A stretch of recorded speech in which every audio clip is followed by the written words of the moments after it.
जी अस्सलाम वालेकुम। आज हम पढ़ेंगे बोन सेल्स के बारे में। जितनी भी इसमें बातें होंगी, डिटेल होगी, वो सब के सब आपके साथ पेश किया जाएगा।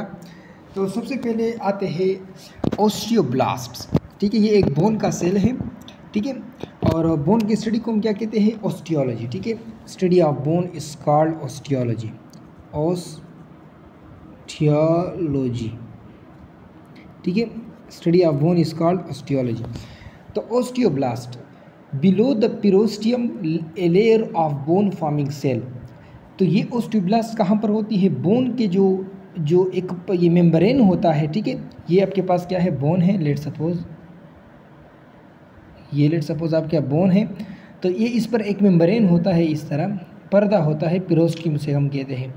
इसके नीचे बिल्कुल यहाँ पर लेयर होती है सेल की, ये होती है ओस्टियोब्लास्ट। ये फंक्शन क्या होता है? ये बोन फार्मिंग सेल होता है, यानी कि जब आपका बोन किसी वजह से फ्रैक्चर हो जाए या उसमें कुछ ख़राबी आ जाए तो ये न्यू बोन सेल को बनाता है। ठीक है, this cells make new bone cell. ये जो ओस्टियोब्लास्ट सेल होते हैं ये न्यू बोन सेल को बनाते हैं। ठीक है, also produce the bone matrix, collagen type 1 protein and calcium. यही ओस्टियोब्लास्ट होते हैं जो बोन मैट्रिक्स को भी बनाते हैं। न्यू बोन सेल के साथ साथ ये क्या करते हैं? जो बोन के मैट्रिक्स होते हैं, ठीक है, मैट्रिक्स होते हैं जेल लाइक सब्सटेंसेस, यानी कि कोलेजन टाइप 1 प्रोटीन और कैल्शियम, ये ओस्टियोब्लास्ट बनाता है।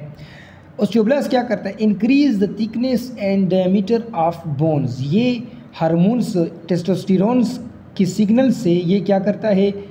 इंक्रीज करता है बोन के डायमीटर और उनकी थिकनेस को। ठीक है, ताकि डायमीटर और थिकनेस ज़्यादा हो जाए। अच्छा, अब क्या होगा? Some of them after complete their job, यानी कि ये तो बिलियंस होते हैं। ठीक है, इन बिलियंस में कुछ सेल जो अपना जॉब कंप्लीट कर लेते हैं, उनसे नया सेल्स बनता है, जिसे हम कहते हैं ओस्टियोसाइट्स। तो आपने ये समझ लिया कि ओस्टियोसाइट सेल खुद पहले से बोन में नहीं होते, ये ओस्टियोब्लास्ट से फिर ओस्टियोसाइट्स बनता है।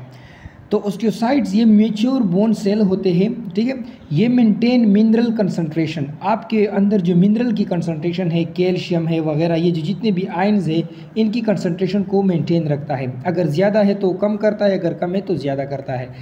Uptake and release of minerals from and into the blood as needed.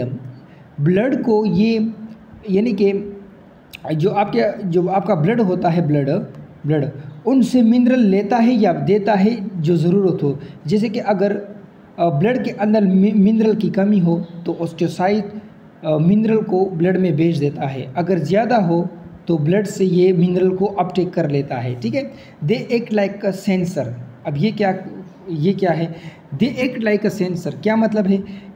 In exercise पर मैं पहले पढ़ देता हूँ। In exercise, running, playing, jumping etc as mechanical force apply on the bones, so osteocyte detect it as abnormal signal the needs for more bone to osteoblast bone farmer for produce new bone things matrix bones around। अच्छा, मैं अगर आपको समझा दूँ आसानी से, जब आप एक्सरसाइज कर रहे होते हैं, आप दौड़ रहे हैं, आप खेल रहे हैं, आप जंप कर रहे हैं, क्रिकेट खेल रहे हैं, कोई भी एक्सरसाइज हो, आप जिम के अंदर जोर लगा रहे हैं। ठीक है, तो उस दौरान क्या करता है? ये जो स्ट्रेस आपके बोन के ऊपर क्या लगता है? फोर्स लगता है। ठीक है, फोर्स लगता है। आपने पढ़ा है इसे आपने अगर पढ़ा हो अपने टेक्स्ट बुक में कि बोन क्या करता है?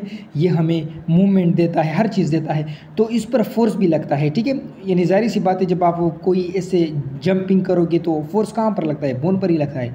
तो ये ओस्टियोसाइट, ये जो सेल है, ये जो मैच्योर बोन सेल है, ये मिनरल कंसंट्रेशन को मेंटेन करने के साथ क्या करते हैं? जब बोन पर ज़्यादा वज़न लगता है वगैरह वगैरह, ज़्यादा नहीं, थोड़ा सा भी वज़न लगे तो ये ऐसे सोचता है, ये सेल्स, ये इसमें ऐसे रिसेप्टर होते हैं कि ये डिटेक्ट करते हैं कि ये कोई एबनॉर्मेलिटी है, और ये कहते हैं कि शायद बोन के सेल टूट गए हैं, तो ये सिग्नल देता है, ज़्यादा से ज़्यादा सिग्नल देता है ओस्टियोब्लास्ट को। ओस्टियोब्लास्ट का क्या फंक्शन था? बोन को बनाना था। तो ये ओस्टियोब्लास्ट को कहता है कि बोन बनाओ, बोन ख़त्म होने वाला है। तो ये क्या करता है? और बोन बनाता है, यानी कि बोन की रिमॉडलिंग करता है, जिससे आपकी हाइट इंक्रीज़ होती है। यही वजह है कि बचपन में आप जितनी ज़्यादा एक्सरसाइज करोगे आपकी हाइट उतनी बढ़ेगी। ठीक है, आपकी, यानी कि आप जब बोन पर कोई मैकेनिकल स्ट्रेंथ बनता है तो वो क्या होता है? ज़्यादा होता है।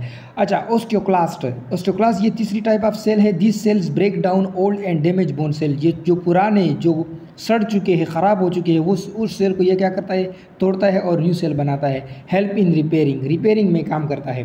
अच्छा, अगर हम बोन की थोड़ी एनाटॉमी पढ़े तो बोन मैंने कहा कि इस पर एक मेम्ब्रेन होता है पीरोस्टियम ब्लड वेसल नर्व सेल को जिंदा रखने के लिए प्रोवाइड करता है। अब हम आते हैं हेवर्जन सिस्टम। आपकी बुक में हेवर्जन कैनाल, हेवर्जन लेमेला आया है, ये क्या मतलब है, इसको समझते हैं। Haversian system, bone contain numerous round canals called Haversian system. Bone के अंदर आपका जो बोन है, ये जो आपका बोन था, इसके अंदर बहुत सारे इस तरह, अगर मैं कहूँ कम्पैक्ट बोन के अंदर ये बहुत सारे क्या होते हैं, राउंड क्या होते हैं, कैनाल होते हैं, यानी कि ट्यूब होते हैं, जिसको हम कहते हैं Haversian canal. The central of this system a tunnel called Haversian canal, ठीक है। यानी हेवर्जन सिस्टम में यानी कि बोन के अंदर एक क्या होता है, सेंटर पर एक सिस्टम होता है, टनल का सिस्टम होता है, जिसे हम कहते हैं हेवर्जन कैनाल। और इसके इर्द गिर्द क्या होता है, और इसके इर्द गिर्द रिंग लाइक लेयर होती है, बोन से बनी होती है, बोनी प्लेट से बनी होती है, और उसे हम कहते हैं हेवर्जन लेमेला। और इसमें टाइनी होल होते हैं, जिसे हम कहते हैं लेक्यूना, और इसमें ऑस्टियोसाइट पाए जाते हैं। अगर मैं आपको जनरली बता दूं ये सारी बातें, तो ये मैंने बोन के अंदर एक क्या बना दिया, ये हेवर्जन कैनाल। इसके अंदर क्या होते हैं, ये आपके ये ब्लड वेसल है, ये नर्व है, ये लिम्फेटिक सिस्टम है, ठीक है। अब इसके इर्द गिर्द रिंग स्ट्रक्चर में, जैसे कि ये देख सकते हैं, बिल्कुल सर्कुलर फॉर्म में ये क्या होता है, यानी उस साइड पर भी इस साइड पर भी, इसे हम कहते हैं उसे हम कहते हैं हेवर्जन लेमेला। और इस रिंग को हम कहते हैं क्या, टाइनी होल को हम कहते हैं लेक्यूना। और इसके अंदर सेल होते हैं जिसे हम कहते हैं ऑस्टियोसाइट। तो ये सारी की सारी डिटेल थी, इंतहाई ज़रूरी थी आपके लिए। तो इंशाल्लाह आगे हम अगली वीडियो में मिलेंगे।